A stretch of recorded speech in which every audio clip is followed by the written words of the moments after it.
जय जिनेंद्र। गुप्त नवरात्रि की आप सभी को बहुत बहुत शुभकामनाएं। मां भगवती का आशीर्वाद हमेशा आप पर बना रहे।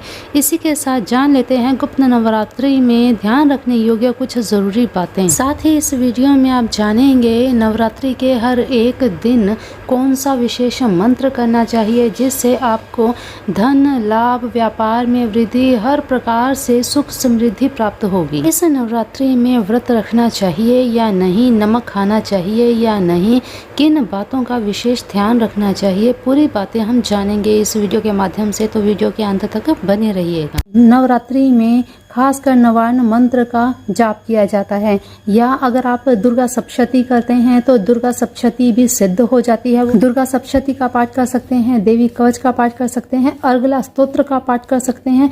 अर्गला स्तोत्र, जिन युवक युवतियों के विवाह नहीं हो रहे उन्हें अर्गला स्तोत्र का पाठ गुप्त नवरात्रि में अवश्य करना चाहिए। यहाँ आपको एक चीज और बता दें कि नवरात्रि के 9 दिनों में हर एक दिन का अलग माँ भगवती का मंत्र होता है। यहाँ स्क्रीन पर दिए जा रहे हैं वो मंत्र। उन मंत्रों का आप डेली एक माला जाप करना शुरू कर दीजिए। प्रथम दिन माँ काली का मंत्र होता है, दूसरे दिन माँ सरस्वती का मंत्र, तीसरे दिन माँ त्रिपुर सुंदरी का मंत्र, चौथे दिन माँ भुवनेश्वरी जी का। इसी प्रकार 10 महाविद्याओं के अलग अलग मंत्र स्क्रीन पर दिए जा रहे हैं। तो आप अगर संस्कृत अच्छे से जानते हैं तो बहुत सही से उच्चारण करें और मंत्र का जाप करें, तभी मंत्र आपका सिद्ध होगा। गलत उच्चारण बिल्कुल भी नहीं करना चाहिए। तो 10 महाविद्याओं के ये मंत्र हैं जो 9 दिनों तक लगातार आपने रोज एक माला का जाप करना है। इन मंत्रों के जाप द्वारा आपके जीवन में आने वाली सभी समस्याएं या इस समय जो समस्याएं चल रही हैं, सभी प्रकार की समस्याएं दूर होकर आपका जीवन सुख सौभाग्य से परिपूर्ण होगा। तो ये गुप्त नवरात्रि बहुत ही विशेष है। इन गुप्त नवरात्रियों में इन मंत्रों का जाप करके अपने जीवन को सुखमय बनाइए। गुप्त नवरात्रि की कथा बड़ी ही विचित्र है। कुछ इस प्रकार है ये कथा। एक बार जब ऋषि भृंगी भक्तों को दर्शन दे रहे थे, तभी अचानक भक्तों की भीड़ से एक स्त्री निकल कर आई और बड़ी चिंतित स्त्री ऋषि भृंगी से बोली कि मेरे पति बुरी संगत और आदतों से हमेशा घिरे रहते हैं, जिस कारण मैं कोई भी पूजा पाठ घर में नहीं कर पाती। इतना ही नहीं, मैं ऋषियों को उनके हिस्से का अन्न आदि समर्पित भी नहीं कर पाती। वह स्त्री आगे बोली, मेरे पति मांस मदिरा का सेवन करते हैं, जुआ खेलते हैं, पर मैं माँ दुर्गा की उपासना करना चाहती हूँ, लेकिन मैं अपने और अपने पति के जीवन को सफल नहीं बना पा रही हूँ। मैं उनके जीवन को सफल बनाना चाहती हूँ। ऋषि भृंगी स्त्री की बातों को बड़ी गौर से सुन रहे थे। जब स्त्री अपने सभी दुख दर्द बता देती है तो ऋषि भृंगी स्त्री के माँ दुर्गा के प्रति भक्ति भाव को देखकर अत्यंत प्रभावित हो जाते हैं। तब ऋषि स्त्री को एक उपाय बताते हैं। वे कहते हैं कि बसंत और शरद ऋतु में आने वाले नवरात्रों से लगभग सभी जनमानस भलीभांति परिचित हैं, परंतु इसके अलावा भी वर्ष में 2 और नवरात्रे आते हैं। उन्होंने आगे कहा कि प्रत्यक्ष रूप से मनाए जाने वाले नवरात्रों में तो माँ दुर्गा के 9 रूपों की पूजा होती है, किंतु गुप्त रूप से आने वाले इन नवरात्रों में माँ दुर्गा की 10 महाविद्याओं की पूजा के किए जाने का विधान है। ऋषि आगे कहते हैं कि इन नवरात्रों की प्रमुख देवी स्वरूप का नाम सर्वेश्वरकारिणी देवी है। यदि इन गुप्त नवरात्रि के दौरान कोई भक्त सच्चे मन से माँ दुर्गा की पूजा और मंत्र साधना करता है तो माँ दुर्गा उसके जीवन को सफल कर देती है और कामना पूर्ण करती है। ऋषि भृंगी ने आगे अपनी बात को पूरा करते हुए कहा कि लोभी, व्यसनी, मांसाहारी या कोई नास्तिक भी इन गुप्त नवरात्रों में माता का पूजन करता है तो उसे जीवन में कुछ और करने की कोई जरूरत ही नहीं रहती। स्त्री ने ऋषि भृंगी के वचनों का पूर्ण रूप से पालन किया। पूरी श्रद्धा से गुप्त नवरात्रि में माँ दुर्गा की पूजा की। माँ दुर्गा उस पर अत्यंत प्रसन्न हुई और देखते ही देखते स्त्री के जीवन में बदलाव आने लगे। स्त्री का पति सब सत्कर्मों में लग गया, सुख शांति बनी रहने लगी उसके घर में। इस प्रकार गुप्त नवरात्र में माँ दुर्गा की उपासना कर स्त्री का जीवन धन्य हो गया।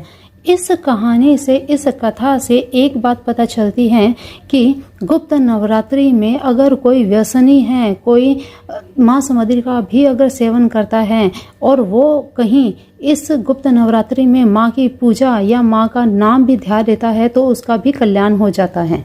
लेकिन यहाँ पे आप ये ध्यान रखें कि अगर आपके घर में मांस मदिरा या कुछ भी इस तरह की नकारात्मक ऐसी वस्तुएं आती हैं तो ये नहीं कि जानबूझकर भी आप ये गलतियां करें। नहीं, ऐसा नहीं करना है।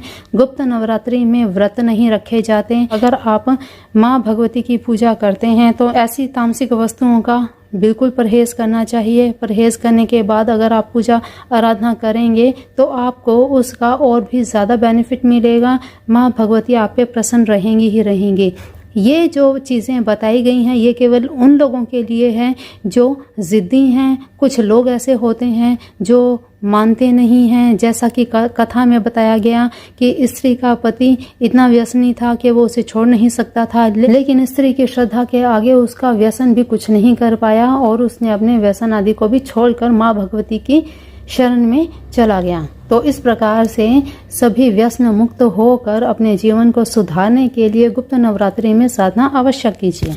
इसी के साथ इन गुप्त नवरात्रि में सात्विक भोजन ग्रहण करें, ब्रह्मचर्य का पालन करें, लड़ाई झगड़ा अपशब्द कहने से बचें, जीव जंतु को सताएं नहीं, ना ही उन्हें नुकसान पहुंचाएं, तामसिक वस्तुएं आदि का सेवन बिल्कुल भी ना करें, काले वस्त्र बिल्कुल ना पहने, चमड़े की कोई भी वस्तु आप धारण ना करें, बाल दाढ़ी नाखून आदि काटना आप वर्जित रखें, किसी कन्या या स्त्री का अपमान ना करें, खुले स्थान पर पूजा स्थान बिल्कुल ना करें, गुप्त रूप से ही साधना करें तभी वो जल्दी से सिद्ध होगी। गुप्त नवरात्रि में नींबू काटना भी मना किया गया है। कुछ लोग गुप्त नवरात्रि में भी व्रत रखते हैं तो उन्हें गुप्त नवरात्रों में अनाज और नमक को छोड़कर फल का सेवन करना चाहिए, दूध दही आदि का सेवन करना चाहिए। सिंघाड़े का आटा आप यूज़ कर सकते हैं, लेकिन आजकल मिलावट आती है तो कुछ भी प्योरिटी नहीं होती है कि उसमें आटा दूसरा भी मिला हो।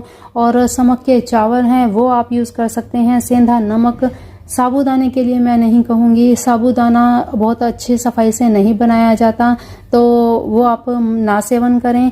इसके अलावा मूंगफली, मेवे आदि आप ग्रहण कर सकते हैं। तो अगर आप व्रत रखते हैं तो इन वस्तुओं का आप उपयोग करें। वीडियो में बताए गए नियम, वीडियो में बताई गई जितनी भी सावधानियां हैं उनका ध्यान रखते हुए ही मंत्रों का जाप करें, तभी आप पूर्ण रूप से नवरात्रि का लाभ ले पाएंगे, माँ भगवती का आशीर्वाद प्राप्त कर पाएंगे। तो चलिए आज के लिए इतना ही। गुप्त नवरात्रि की आप सभी को बहुत बहुत शुभकामनाएं और चलते चलते वीडियो को लाइक जरूर कर दीजिएगा और इस वीडियो को आगे भी शेयर कीजिए ताकि आपके साथ साथ बाकी लोगों को भी, आपके अपनों को भी इनसे भरपूर लाभ मिले। तो ज़रूर वीडियो को शेयर करना कभी ना भूलें और हमारे चैनल को भी सब्सक्राइब कर लीजिए। फिर से हमारे साथ कनेक्ट होने के लिए अपना ध्यान रखिए, मस्त रहिए, स्वस्थ रहिए, अपने अपनों का भी ध्यान रखिए और ऐसे ही अपने जीवन को खुश में, सुख में बनाते रहिए। जय जिनेंद्र।